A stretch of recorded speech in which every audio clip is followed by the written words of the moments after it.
बहुत बहुत स्वागत है आपका जी स्वीट के चैनल पे। हेलो गाइस, नमस्कार, वेलकम बैक। बिहार एसआई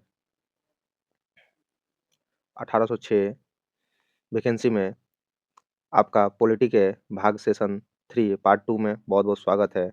और बेहतरीन और उम्दा क्वेश्चन के लिए ये जो सीरीज है इसके 2 पार्ट अपलोड हो चुके हैं, पार्ट 1 और पार्ट 2। अगर नहीं देखें तो जाके उसे देखें और वहाँ पर क्वेश्चन अटेम्प्ट करें। ये पॉलिटी का सेशन है, जितने भी वनडे एग्जाम है, बिहार एसएससी, रेलवे, एनटीपीसी, जिसमें पॉलिटी के क्वेश्चन आते हैं, group D, Bihar SSC, SSC, ठीक है, बीपीएससी, बीपीएससी ट्री, ये सारे एग्जाम में के लिए यूजफुल है। आइए बिना विलंब के शुरुआत करते हैं क्वेश्चन नंबर 1 से। निम्नलिखित में से नैतिकता को राजनीति से किसने पृथक किया? ठीक है, ये बहुत सारे जो थिंकर हैं उससे भी रिलेटेड क्वेश्चन है और एनसीईआरटी के बहुत सारे जो टॉपिक है उससे भी क्वेश्चन है। ये ऑलमोस्ट समझिए कि आपको पीवाईक्यू के रूप में कहीं कहीं मिल जाएगा कलेक्शन में। निम्नलिखित में से नैतिकता को राजनीति से किसने पृथक किया? तो option number B, Machiavelli. Question जब भी आए तो आप उसको होल्ड करके अटेम्प्ट करने का कोशिश करें। इसका व्याख्या क्या है कि मैकियावेली ने राजनीति को धर्म और नैतिकता से पृथक्करण किया। ठीक है, मैकियावेली ने न तो ईसाई धर्म की मान्यताओं और न तो दैवीय कानूनों के अस्तित्व को स्वीकार किया। ठीक है ना, जो मैकियावेली का जो रचना है प्रिंस, ठीक है, आप जानते हैं कि इसका जो है इसका जो कंपेयर किया गया है कालिदास की किताब मेघदूत से, ठीक ना। तो मैकियावेली ने राजनीति को धर्म और नैतिकता से पृथक्करण किया है। ठीक है, धर्म और जो नैतिकता है दोनों का पृथक्करण है। और मैकियावेली ने न तो ईसाई धर्म की मान्यताओं को और न ही दैवीय कानून के अस्तित्व को स्वीकार किया है। ठीक है, मैकियावेली ने इस बात से इनकार कर दिया कि मानव को कोई परलौकिक उद्देश्य है। इनकी पुस्तक का नाम क्या है? The Prince. ठीक है, आगे देखिए क्वेश्चन नंबर 2। निम्नलिखित में से किस संकल्पना की आलोचना स्वतंत्रता के विरोधाभास के रूप में की गई है? तो ऑप्शन नंबर सी, रूसो का जनरल विल। रूसो का जो जनरल विल का जो थ्योरी है, जनरल विल समान इच्छा का जो सिद्धांत है, रूसो की समान इच्छा का समाज के विभिन्न व्यक्तियों की रियल विल वास्तविक इच्छाओं का योग है।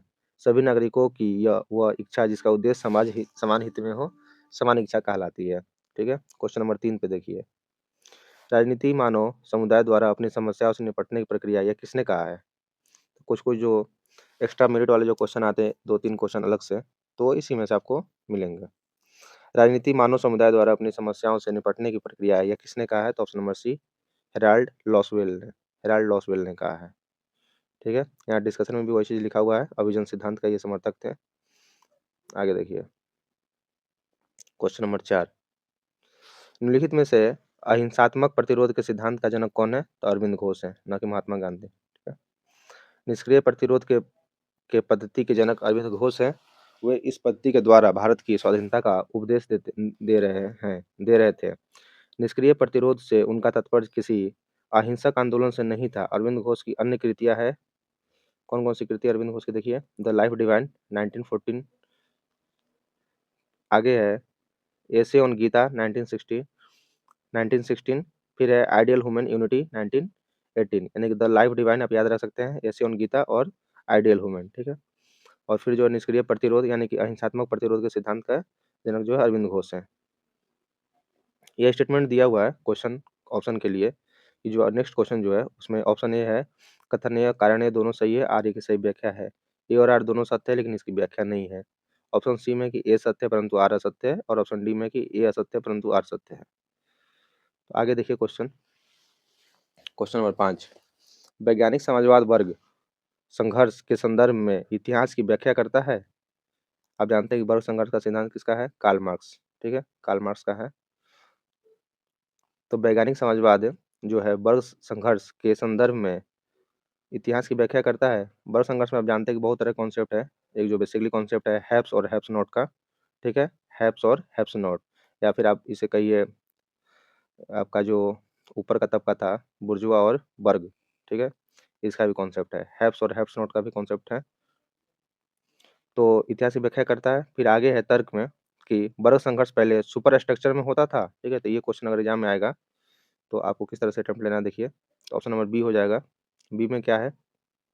ऑप्शन नंबर बी में क्या है? ए और आर दोनों सत्य है। ठीक है, ए और आर दोनों सत्य है लेकिन आर ए की सही व्याख्या नहीं है। डिस्कशन में देखिए, मार्क्स के अनुसार समाज की प्रगति द्वंदात्मक प्रणाली द्वारा होती है, ठीक है। डायलेटरल जो आपका सिस्टम है, प्रोसेस है, उससे होती है। विकास की प्रक्रिया एवं उसकी अंतिम दिशा को निर्धारित करने वाला आर्थिक तत्व होते हैं। लास्ट में जो है आर्थिक तत्व ही होता है। कार्ल मार्क्स ने ही कहा था कि किसी कंपनी में अगर कोई मजदूर है, ठीक है, अगर कोई सामान वहाँ पे जो है प्रोडक्ट बन रहा है, कुछ भी हो, साबुन हो, कपड़ा हो, तो वो बना तो रहा है, लेकिन उसके पास अपने पहनने के लिए कुछ कपड़े नहीं है, ठीक है। तो यही है आपका आर्थिक तत्व। तो मार्क्स का कहना है कि पूंजीवादी अपनी कब्र स्वयं खोदता है। पूंजीवादी क्या है? कब्र अपनी स्वयं खोदता है। और एक समय ऐसा आता है जब मजदूर जो है उग्र होकर आंदोलन पे उतर आते हैं। यहाँ पे देखिए, तो वर्ग संघर्ष पहले सुपर स्ट्रक्चर में होता था? नहीं, ये जो है इसकी व्याख्या नहीं है। सत्य दोनों है, लेकिन इसकी ये व्याख्या नहीं कर रहा है। आगे देखिए क्वेश्चन नंबर 6। 20वीं सदी के उत्तरार्ध में पश्चिमी विद्वानों की प्रमुख चिंता समुदाय पर विचार रही है। हमारा जो यूरोप है, अमेरिका है, ठीक है, वहाँ का जो पश्चिमी थिंकर है, यानी कि वेस्टर्न जो थिंकर है, पश्चिमी सभ्यता के, तो उनका है कि 20वीं सदी, ठीक है ना, यानी कि आपका 1950 के बाद का जो टाइम है, उत्तरार्ध में पश्चिमी विद्वानों की प्रमुख चिंता समुदाय का विचार रही है, यानी कि जो आपका कलेक्टिविटी है, समुदाय जो है, कम्युनिटी जो है, उस पर विचार रही है। फिर है तर्क में कि स्थानीय लोकल विस्मृत और कमजोर हो गया है, यानी जो स्थानीयपन है, यानी कि जो हमारा जो गांव है, गांव शहर, आपका जो स्थानीय लोकल है, वो क्या कमजोर हो रहा है? इसका आंसर क्या है? ए, यानी कि दोनों सत्य है, ठीक है, दोनों सत्य है, लेकिन हाँ, दोनों सत्य है और इसकी व्याख्या भी है। यानी 20वीं शताब्दी के उत्तरार्ध में पश्चिमी विद्वानों की प्रमुख चिंता समुदाय का विचार रही है। स्थानीय विस्मृत और कमजोर हो गया है। आधुनिक राज्य का सामुदायिक वादी दृष्टिकोण सेंडल वाल्जर और टेल्डर ने चिंता से जुड़ा है, और जॉन रॉल्स और डवार्किन जैसे उदारवादी विद्वानों की प्रतिक्रिया स्वरूप सामने आया है, ठीक है। आगे देखिए नेक्स्ट क्वेश्चन।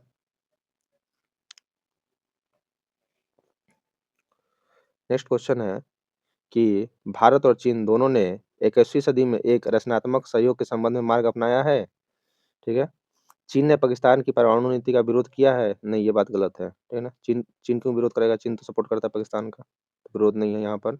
और भारत और चीन दोनों ने 21वीं सदी के एक रचनात्मक एवं सहयोग संबंध के मार्ग को अपनाया है। दोनों का जो है अभी जो है फॉरेन रिलेशन जो है, ठीक है, आयात निर्यात तो एक्सपोर्ट इम्पोर्ट होता ही है, तो सहयोग और संबंध है ही। तो ये कथन सही है और आर गलत है, यानी कि ये सही, आर गलत, ठीक है। यहीं पे आपका डिस्कशन में लिखा है कि द्विपक्षीय जो व्यापार बायलैटरल जो है $70 अरब के आसपास में है। आगे देखिए 15 नंबर क्वेश्चन। ये क्वेश्चन को अटेम्प्ट लीजिए, इसमें क्या होगा आंसर। नीचे दिए गए कोड का प्रयोग करते हुए निम्नलिखित संकल्पना और सिद्धांतों के अस्तित्व में आने का कालक्रम रखिए, ठीक है। ये सारे जो दिए गए हैं इसका कालक्रम बताना है, कौन पहले आया कौन बाद में आया, ठीक है। सप्तांग है, फिर संरक्षण का सिद्धांत है, फिर अहिंसात्मक विरोध है, फिर सत्याग्रह है, ठीक है। देखिए इसका क्या होगा आगे। ऑप्शन नंबर ए हो जाएगा, ठीक है। ऑप्शन नंबर ए हो जाएगा 1, 2, 3 और 4, ठीक है। सप्तांग सिद्धांत कौटिल्य का है। फिर उसके बाद जो है संरक्षण का सिद्धांत आया बाजारवाद अथवा नौ उदारवाद, जो हम पढ़ते हैं नौ उदारवाद, यानी कि जो हमारा न्यू क्लासिकल थ्योरी है, ठीक है। फिर है अहिंसात्मक विरोध, गांधी का असहयोग एवं सविनय अवज्ञा आंदोलन, ठीक है। फिर है आपका सत्याग्रह गांधी जी का।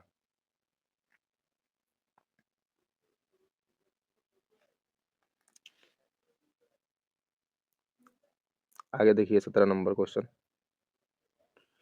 सूची ए को सूची 2 से मिलाना है। पावर, इंटरनल इंटरनल कॉन्शियसनेस, मूल्यों का बाध्यकारी विवरण, फिर है प्रिजन डायरी, ठीक है। तो देखिए आपका यहाँ पर जो है आंसर हो जाएगा ए नंबर, ठीक है। 3, 1, 2, 4। पावर किसका है? मैकियावेली का है। इंटरनल कंसिस्टेंस किसका है? ग्रीन का है। मूल्यों का बाध्यकारी विवरण किसका है? ईस्टर्न का है। प्रिजन डायरी किसका है? ग्रासमी का है। आगे देखिए क्वेश्चन नंबर 20। निम्नलिखित में से किस देश में दोहरी नागरिकता के साथ सरकार का संघीय रूप है? ठीक है, ऑप्शन नंबर बी हो जाएगा यूएसए। यूएसए में आप जानते हैं कि 50+1 जो है वहाँ पर स्टेट है, यानी कि 1 जो है डिस्ट्रिक्ट ऑफ कोलंबिया जिसको बोलते हैं वाशिंगटन डीसी है, वाशिंगटन डीसी उसी के नाम पर है, तो 50+1 है। तो यहाँ पे क्या है, डबल सिटीजनशिप का कॉन्सेप्ट है। यहाँ का पार्लियामेंट क्या बोलते हैं? कांग्रेस बोलते हैं, ठीक है। यहाँ के पार्लियामेंट को क्या बोलते हैं? कांग्रेस। स्विट्जरलैंड में भी आपका क्या है? दोहरी नागरिकता है, ठीक है। यहाँ पर जो है डबल सिटीजनशिप है। और यहाँ का जो है पार्लियामेंट को क्या बोलते हैं? फेडरल असेंबली, फेडरल असेंबली, ठीक है। और फेडरल असेंबली जो है स्विट्जरलैंड का, वहाँ वहाँ पे भी जो है 2 लेयर है। तो जो है आपका लोअर लेवल उसको बोलते हैं नेशनल काउंसिल, और जो अपर हाउस है उसको बोलते हैं काउंसिल ऑफ स्टेट बोलते हैं, ठीक है। और इंग्लैंड में आप जानते हैं, इंग्लैंड में है तो सिंगल सिटीजनशिप, बट यहाँ पे 2 तरह की नागरिकता चलती है। एक है आपका यूके, ठीक है, यूके सिटीजनशिप है, और एक है आपका ब्रिटिश सिटीजनशिप, ठीक है। तो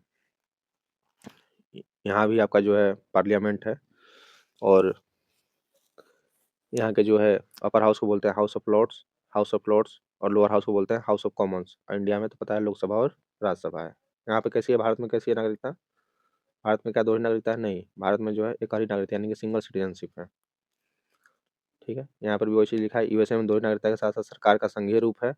यूएसए की संघीय शासन प्रणाली के अंतर्गत राज्यों को पर्याप्त स्वतंत्रता दी गई है। राज्यों को अपने पृथक पृथक संविधान है, ठीक है। वहाँ पे जो है अमेरिका में जो है अपना हर राज्य का अलग अलग संविधान है। आप तो यूएसए का नागरिक होंगे ही, प्लस में जो वहाँ का स्टेट का नागरिक है वो भी होंगे, ठीक है। आगे देखिए क्वेश्चन नंबर नेक्स्ट। भारतीय संविधान में अंतर्राष्ट्रीय शांति और सुरक्षा का उल्लेख किया गया है, किस अनुच्छेद में किया गया है? तो इसका किया गया option number C, DPSP. DPSP आप जानते हैं किसमें चर्चा है? इसका फंडामेंटल राइट्स के बाद जो आता है 36 से 51, ठीक है, 36 से 51 में चर्चा है।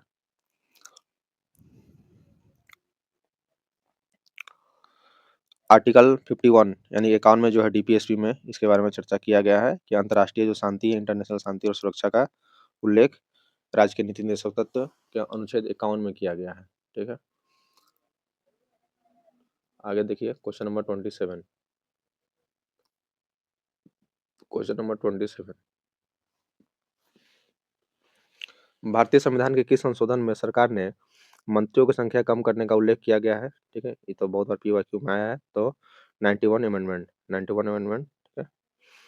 91 अमेंडमेंट कब हुआ था? 2003 में। इसमें क्या कहा गया था कि केंद्रीय मंत्रिपरिषद में प्रधानमंत्री समेत, ठीक है, प्रधानमंत्री को इंक्लूड है, समेत अधिकतम संख्या लोकसभा में कुल सदस्य संख्या का 15% से अधिक नहीं होगी, ठीक है ना। नहीं तो पहले बहुत सारे मंत्री बन जाते थे, तब लिमिट कर दिया गया किससे? 91 संविधान संशोधन से। आप जानते हैं कि 52वां संविधान संशोधन किससे है? दल बदल विरोध से है, दल बदल विधेयक से है। 42वां जो है इसको मिनी कॉन्स्टिट्यूशनल बोलते हैं, ठीक है। 25वां संविधान संशोधन के बारे में आपको आइडिया है ही। आगे आइए 28 नंबर क्वेश्चन। नीचे लिखे व्यक्तियों में लोकसभा के स्पीकर के रूप में कार्य करने वालों का कालक्रम रखना है। किस कालक्रम के रूप में ये अपना लोकसभा स्पीकर का जो है वो कार्यकाल किए हैं, ठीक है। तो ऑप्शन नंबर सी हो जाएगा 2143, यानी पहले हुकुम सिंह, ठीक है, फिर हो जाएगा संजीव रेड्डी, फिर 3 नंबर पे पीएम संगमा, फिर सोमनाथ चटर्जी। ये कार्यकाल देख लीजिए आगे। हुकुम सिंह का कब है? 62 से 67, फिर संजीव रेड्डी 67 से 69, पीएम संगमा 96 से 98, फिर सोमनाथ चटर्जी 2004 से 2009। आगे देखिए क्वेश्चन नंबर 29। भारत के संविधान में निम्नलिखित में से किस कालक्रम में रखा गया है? ठीक है, तो राज्य का नाम परिवर्तन आर्टिकल 3 में है। धार्मिक स्वतंत्रता का अधिकार आपका जो है आर्टिकल 28-29 में है, ठीक है। किसी राज्य में राष्ट्रपति शासन जो है 356 में है। आईएएस और आईपीएस जो है संघ लोक सेवा आयोग की चर्चा किसमें है? 312 में है। जिसको लगातार सजा देना है, इसमें कोई बहुत बड़ा चीज़ नहीं है। ऑप्शन नंबर बी 2143 हो जाएगा, ठीक है। यानी देखिए राज्य का नाम परिवर्तन कितना है? अनुच्छेद 3, 1 से 4, ठीक है ना। फिर 5 से 11 किसमें है? आपका सिटीजनशिप है। धार्मिक स्वतंत्रता का अधिकार किससे है? 25 से 28 है, ठीक है ना, 25 से 28 में है। आईएएस आईपीएस के बारे में चर्चा 312 में है, और आज के राष्ट्रपति शासन 356 में है। नेक्स्ट क्वेश्चन देखिए क्वेश्चन नंबर 30। इसको मिलाइए। भारतीय राष्ट्रीय लोकदल, टीएमसी, जेडीयू और टीआरएस। जेडीयू जो मुख्यतः बिहार की पार्टी है और बहुत दिनों से शासन में है, और यहाँ पे सीएम जो नीतीश कुमार हैं, श्री नीतीश कुमार। जेडीयू जेडीयू की स्थापना कब हुई है? 1997 में, ठीक है। फिर है आपका यहाँ पर टीएमसी, ये जो है कांग्रेस से ही टूट कर बना है, all India Trinamool Congress, TMC Mamata Banerjee की पार्टी है, ठीक है। इसकी स्थापना 1998 में हुई, 1998 में। फिर है भारतीय राष्ट्रीय लोकदल, आरएलडी, भारतीय राष्ट्रीय लोकदल 1996 में मुख्यतः चौधरी चरण सिंह के जो बेटे अजीत सिंह उनकी पार्टी है। यूपी और राजस्थान में इनका कुछ है वहाँ पे प्रभुत्व है, टीआरसी, ठीक है। इसका नाम बदल कर दिया गया है भारत राष्ट्र समिति। पहले नाम था तेलंगाना राष्ट्र समिति, तेलंगाना राष्ट्र समिति, अब नाम बदल के क्या हो गया, भारत राष्ट्र समिति, ठीक है। इसकी स्थापना जो है 2001 में हुई थी। के चंद्रशेखर राव का संबंध इस पार्टी से है, ठीक है। तो इसको आप मिला लीजिए। जेडीयू हो जाएगा बिहार से, ठीक है। टीआरएस हो जाएगा आंध्र प्रदेश से, टीएमसी पश्चिम बंगाल, राष्ट्रीय लोकदल हरियाणा, ठीक है। आगे देखिए 31 नंबर क्वेश्चन। सूची 1 को सूची 2 से मिलाना है। पीवी नरसिम्हा राव, बाबरी मस्जिद गिराया जाना 1992, सबको पता है। देवगौड़ा प्रधानमंत्री बने थे कब? पीवी नरसिम्हा राव भारत के प्रधानमंत्री बने कब? ठीक है, 1991 में बने। पंचशील समझौता कब हुआ? 54 में हुआ। तो जो बच गया ऑप्शन देवगौड़ा 1996, ठीक है। यहाँ पर देखिए पीवी नरसिम्हा राव भारत के प्रधानमंत्री बने कब, यानी कि इसका ऑप्शन क्या हो जाएगा, option number C, 4123, 4123। PV Narasimha Rao Bharat के प्रधानमंत्री कब बने? 1991 में। बाबरी मस्जिद गिराया गया कब? 1992 में। देवगौड़ा प्रधानमंत्री बने कब? 96 में। नेहरू जी ने चीन से पंचशील समझौता हस्ताक्षर किए कब? 1954 में, ठीक है, 1954 में। आगे देखिए, ये रहा क्वेश्चन। इसको जो है अरेंज करना है ऑर्डर के अकॉर्डिंग, किस क्रम में इसे रखना है, ठीक है। अगर आपको निर्णय लेना हो, ठीक है, निर्णय लेने में निम्नलिखित चरणों में से किस क्रम को आप रखेंगे? किसी समस्या की पृष्ठभूमि की जानकारी रखेंगे पहले, या समस्या का निर्धारण पहले करेंगे, यानी विकल्पों का निर्धारण करेंगे, यानी विकल्पों की पहचान करेंगे, तो क्या करेंगे इसके अकॉर्डिंग आपको बताना है। ऑप्शन अटेम्प्ट लीजिए। तो देखिए इसका आंसर क्या हो जाएगा, इसका आंसर हो जाएगा ऑप्शन नंबर बी। क्या हो जाएगा? 2143, 2143, ठीक है, 2143।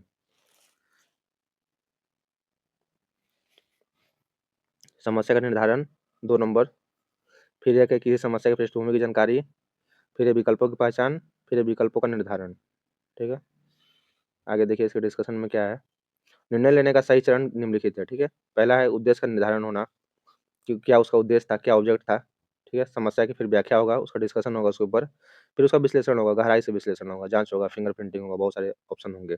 फिर ये वैकल्पिक समाधानों के विकास, फिर ऑप्शन नंबर बी कि ये भी हो सकता है। विकल्पों की फिर छठी होगी, सर्वश्रेष्ठ विकल्प का चयन होगा, ठीक है। ये जो है बी एल फाड़िया के अनुसार दिया गया है। आगे देखिए क्वेश्चन नंबर 39। दक्षिण एशियाई क्षेत्रीय देशों का संगठन सार्क का अस्तित्व मुख्यतः निर्भर करता है किस पे? ऑप्शन नंबर बी, शांति एवं सहयोग पे। बहुत ही अच्छा क्वेश्चन है। ऑप्शन देखिए आप, कमजोर देशों के हितों पर निर्णय के मध्य एक द्विपक्षीय हितों का मुद्दा, तो नहीं, जो आपका सार्क है किस पे डिपेंड है? शांति एवं सहयोग पे, इसलिए सार्क का निर्धारण हुआ था। सार्क की स्थापना जो है 7 देशों के बीच सद्भावना, भाईचारा, सहयोग एवं नया युग शुरुआत करने के लिए की गई थी, ना कि बायलैटरल व्यवसाय के लिए। तो ये बेहतर क्वेश्चन है। इसकी स्थापना 7 से 8 दिसंबर 1985 को ढाका के दक्षिण एशिया के देशों में राष्ट्राध्यक्षों का सम्मेलन हुआ, जिसमें सार्क की स्थापना हुई। ये देश हैं भारत, पाकिस्तान, बांग्लादेश, नेपाल, भूटान, श्रीलंका और मालदीव। इसमें आपको ध्यान रखना कौन कौन नहीं है, म्यांमार और चाइना नहीं है, ठीक है, म्यांमार और चाइना नहीं है, ठीक है। आप इसको ऐसे भी याद रख सकते हैं कोरिलेट करके। सीएम सार्क में कौन नहीं है? सीएम कौन कौन सा है? भारत है, भारत के बाद में पाकिस्तान, बांग्लादेश, नेपाल, भूटान, यानी आपका जो इंडिया है इसके आसपास के, देखिए यहाँ पर श्रीलंका हो गया, भूटान हो गया, सॉरी यहाँ भूटान हो गया, यहाँ बांग्लादेश हो गया, यहाँ नेपाल हो गया, यहाँ पाकिस्तान हो गया, ठीक है, फिर नीचे मालदीव हो गया। ये सब आसपास के ही देश हैं। इसमें कौन नहीं है? म्यांमार और चाइना नहीं है। तो आप सीएम नोट कर सकते हैं, सीएम। फिर आगे है कि 2007 में अफगानिस्तान भी शामिल हो गया। वर्तमान में सदस्यों की संख्या बढ़कर कितनी हो गई है? 8। आगे देखिए क्वेश्चन नंबर 40। शांति के लिए एकता का प्रस्ताव निम्नलिखित में से किसने किया था? क्या नाम ने किया था? नाटो ने, यूएन ने, कॉमनवेल्थ ऑफ नेशन ने, ठीक है। नाम, नाम का फुल फॉर्म क्या है? Non allied movement, non allied movement. इसकी स्थापना कब हुई है नाम की? तो नाम की स्थापना जो है 1 सितंबर 1916 को हुई है, 1 सितंबर 1916 को हुई है, ठीक है। फिर देखिए नाटो, नाटो का फुल फॉर्म क्या होता है? The North Atlantic the North Atlantic territory organisation, ठीक है। इसकी स्थापना कब हुई है? 4 अप्रैल 1949 को, 4 अप्रैल 1949 को, ठीक है। यूएनओ का स्थापना कब हुआ है? यूनाइटेड नेशन का। इसमें जो है 193 मेंबर है। और नाटो में जो है लेटेस्ट मेंबर कौन सा बना है? स्वीडन। नाटो में अभी लेटेस्ट मेंबर कौन बना है? स्वीडन। और यूएनओ का स्थापना कब हुआ है? देखिए यूएनओ में जो है 2 तरह का डेट आते हैं। एक होता है कि कब उसके चार्टर पे साइन हुआ, तो साइन हुआ था 26 जून 1945 को, ठीक है? और ये लागू हो गया था कब? 24 अक्टूबर को। इसलिए हम जो है यूनाइटेड नेशन 24 अक्टूबर को मनाते हैं। कॉमनवेल्थ नेशन की स्थापना कब हुई थी? 26 अप्रैल 1949, ठीक है? साइन कब हुआ? 26 जून को हुआ था यूएनओ का, लेकिन लागू कब हो गया, यानी कि इसका जो पोस्ट कर दिया गया था 24 अक्टूबर से, ठीक है? विश्व शांति का स्थापना के क्षेत्र में महासभा का उपयोग, इसका ऑप्शन सी हो जाएगा, शांति के लिए किया गया था। शांति के लिए एकता का प्रस्ताव यूएनओ ने लाया था, चार्टर, पीस ऑफ चार्टर। विश्व शांति की स्थापना के क्षेत्र में महासभा को उपयोगी बनाने के महत्वपूर्ण प्रयास 3 नवंबर 1950 को किया गया, जिस दिन शांति के लिए एकता प्रस्ताव स्वीकार किया गया था। ये कोरिया संकट में लाया गया था। अंकटाड, अंकटाड ने मूलतः निम्नलिखित को बढ़ावा दिया। अंकटाड किसको बढ़ावा दिया मुख्यतः? देखिए यहाँ पे अंतर्राष्ट्रीय व्यापार को, option number B, option number B हो जाएगा, अंतर्राष्ट्रीय व्यापार। 42 नंबर, भारत चीन संबंधों में निम्नलिखित घटनाओं को कालक्रम में रखिए, ठीक है? दलाई लामा का भारत में प्रवेश, भारत द्वारा पीपुल्स रिपब्लिक ऑफ चाइना को मान्यता देना, पंचशील समझौता, भारत चीन के दौत्य संबंधी 50वीं वर्षगांठ। इसका क्या हो जाएगा? ऑप्शन नंबर बी हो जाएगा, 2 3 1 4,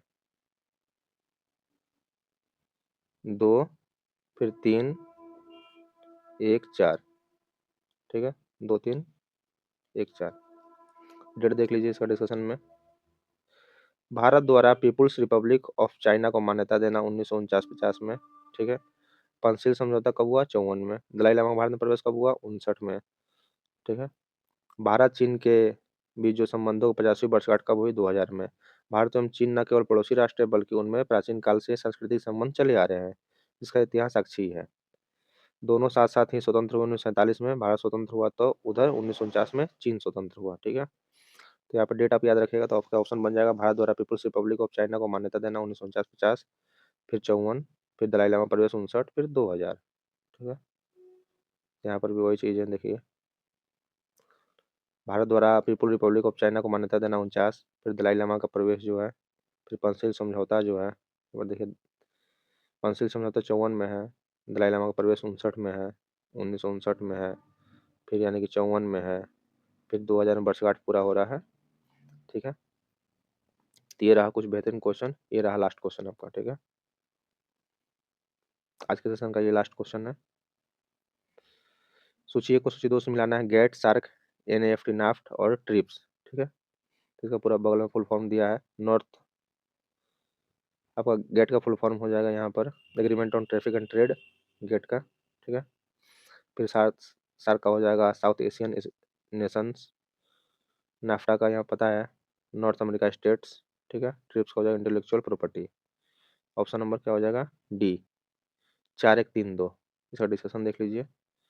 गेट का क्या है? Agreement on traffic and trade, ठीक है? GATT 1948। SAARC, South Africa, South Asian nations, दक्षिण एशियाई क्षेत्रीय सहयोग संगठन, ठीक है? नाफ्टा है नॉर्थ अमेरिकन स्टेट, और ट्रिप्स जो है इंटेलेक्चुअल प्रॉपर्टी राइट्स, ठीक है?